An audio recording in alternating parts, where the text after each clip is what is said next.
নমস্কার, আমি সমাপ্তি সরকার। সমাপ্তি এডুকেশনে তোমাদের সকলকে জানাই স্বাগতম। দেখো, আজকে আমি করাতে চলেছি ভরদুপুর কবিতার হাতে কলমে। দেখো, একের দাগেরটা আছে নীরেন্দ্রনাথ চক্রবর্তীর জন্মস্থান কোথায়।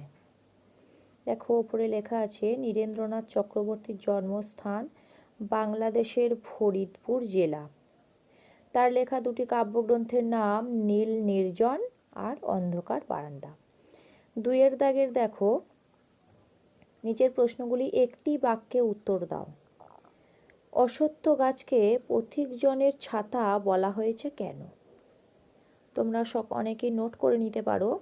অশ্বত্থ গাছকে পথিকজনের ছাতা বলা হয়েছে কারণ এটি পথিকদের রোদ রক্ষা করার জন্য বা ছায়া প্রদান করে।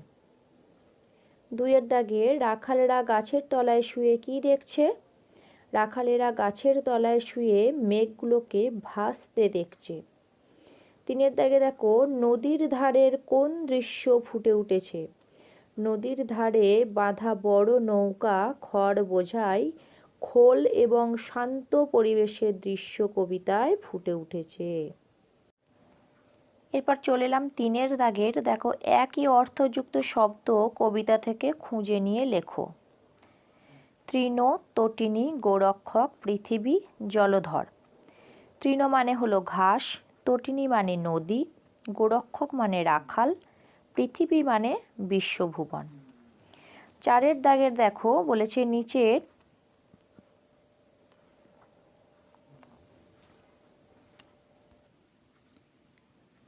চারের দাগেরটা দেখো, বলেছে নিচের বিশেষ্য শব্দগুলিকে বিশেষণে ও বিশেষণ শব্দগুলিকে বিশেষ্যে পরিবর্তিত করো।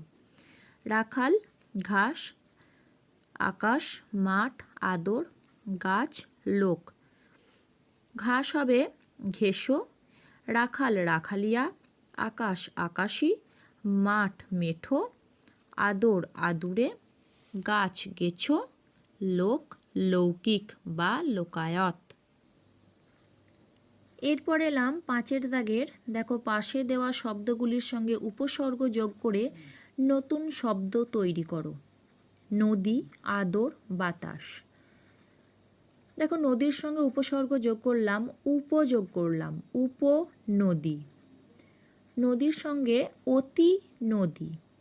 আদরও তাই করলাম, আদরের সঙ্গে অনা যোগ করে দিলাম,